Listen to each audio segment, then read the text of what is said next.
It is with a deep sense of pride and pleasure that my wife and I join you here today as we witness Canadians coming together in a renewed sense of national pride, unity, and hope. As I've said before, every time I come to Canada, a little more of Canada seeps into my bloodstream, and from there, straight to my heart. I've always had the greatest admiration for Canada's unique identity, which is recognized across the world for bravery and sacrifice in defense of national values and for the diversity and kindness of Canadians. Good day. This week marked a momentous occasion, an event in Canada.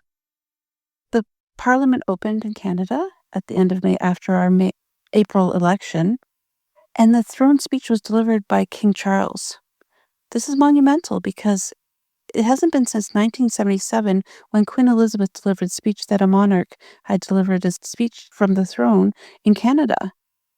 So why was this decided to do? Well, for a couple of reasons. To show strength and unity between the Crown and Canada amongst the chaos of the tariffs in the U.S. and Donald Trump's rhetoric of Canada becoming the 51st state. It showed strength, but also showed the need for unity. We know that Canada is strong, and we've seen a lot of acts of Canadians coming forward and not standing up for the idea of being the 51st state.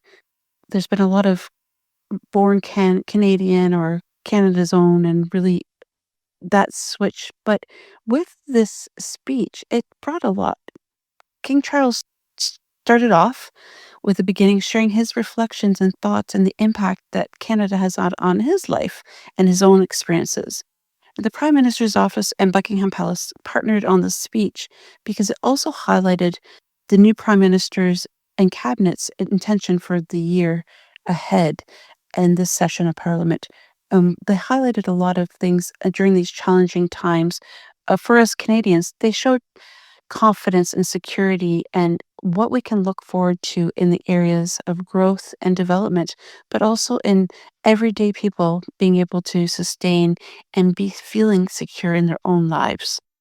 Of course, many things came about after the speech. Of course, we know when King Charles landed, he went to Lansdowne Park and had a lot of different political and public appearances throughout his visit, and then went to Ottawa. And it was really emotional to watch as he was being received. The streets were lined with people clapping and cheering because this hadn't happened in a long time. And a lot of people also know, of course, that King Charles is not well. He is battling cancer.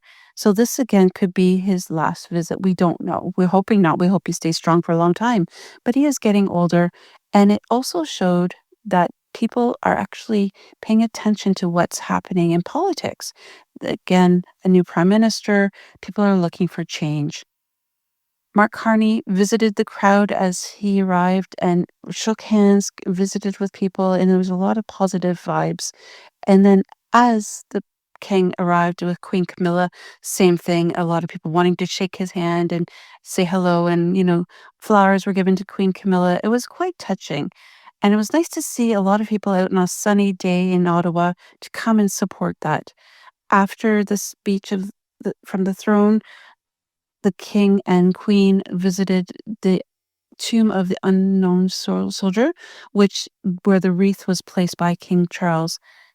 And then it was whisked off back to go to England. It was a whirlwind visit, but really impactful. So what can we expect? Well, we can expect that there's going to be some growing pains, of course, from the new cabinet, getting things in place, getting things set up. And there's also been some questions that have arisen. First and foremost, from our perspective here at Connect for Life, why is there no representative for disability at the federal level? We know Carla Qualtrough did such an amazing job for a decade, really having a voice, a seat at the table, shining light on the perspective of disability and accessibility. But it has been brought to my attention that perhaps it's time for the portfolios to start to look at it as an inclusive. So housing, to look at it from a supportive housing and accessible housing. Other portfolios to look at it, again, how it impacts disability. But is that really going to happen? You think of all the amazing things that Carla and her team and all of the many advocates in the disability community have achieved in that time that she was in office, including this Accessible Canada Act, the disability tax benefit, all of those things finally falling into place. But it had somebody pushing the agenda for disability-focused items. It also had somebody as a resource at the federal level that other members of parliament could tap on if they had questions. So now people are asking, what's going to happen? How are we going to move forward and continue on the work that we've already built up? And this is a very good question and something that many organizations that deal and are fighting for disability inclusion are concerned about. So I guess that's one element we have to look at. We're also looking at the fact that we know we have a minority government.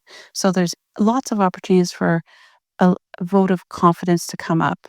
The budget, another concern that many people have. There's no budget for this federal government at this point.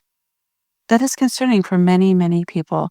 So these are all things I've been pondering and thinking about, but also reflecting on this momentous occasion that I know that I was a part of witnessing, even if it was from distance and watching it online, to see the impact that the King's visit and delivering the speech from the throne really had on Canadians.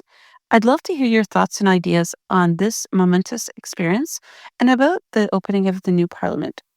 How are you feeling? Are we excited? Are we optimistic? Or are we concerned? I'd love to hear your thoughts, so please reach out and let us know. Until next time.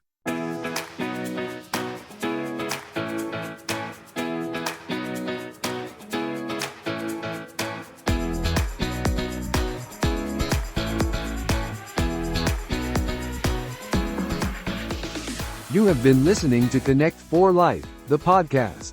Connect for Life is a Canadian-based registered charity committed to eliminating barriers for people with disabilities.